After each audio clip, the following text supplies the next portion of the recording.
Giacomo, thanks very much for joining us. What are you seeing as some of the sort of key trends that investors should be looking at? And I suppose how do you see some of the opportunities there? Beyond the traditional sectors like offices and retail, high street retail, I think Italy has a lot of potential, at least in three other segments: hotels, logistics, and life science parks, for different reasons. First of all, hotels, because Italy is a touristic country, but the supply of hospitality is not modern enough. I think there is a lot of room of improvement, both at management level. The penetration of international chain is very low, one of the lowest in Europe, but also the need to revamp most of the old hotels that are not responding to the modern travelers' needs. Talking about logistics, e-commerce penetration in Italy is one of the lowest in Europe, so this may provide enough room for additional demand in logistics, and at the same time supply is quite limited and most of the properties are relatively old. Last point, but I think this is maybe a common trend in other countries.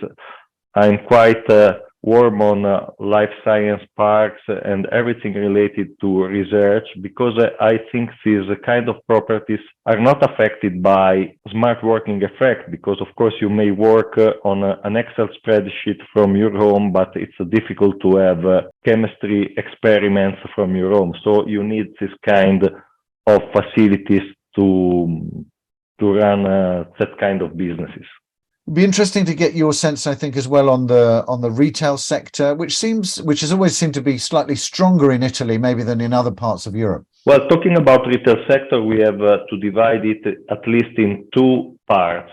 High street retail, that is working very well in major cities like Rome, Milan, Venice, Florence, where there is quite high stream of tourism, so there is such a huge demand for luxury brands. And we have to divide from shopping center, where the market is totally different. There are some shopping centers doing very well, those with good location, the right size, and the good mix between traditional shopping and entertainment. And those without those features that have been developed a few years ago with an old design, that are not attracting people anymore, because people don't go to shopping centers only to buy things, but they often go there to spend time. So those shopping centers not answering this kind of needs are declining, and vacancy rates and of course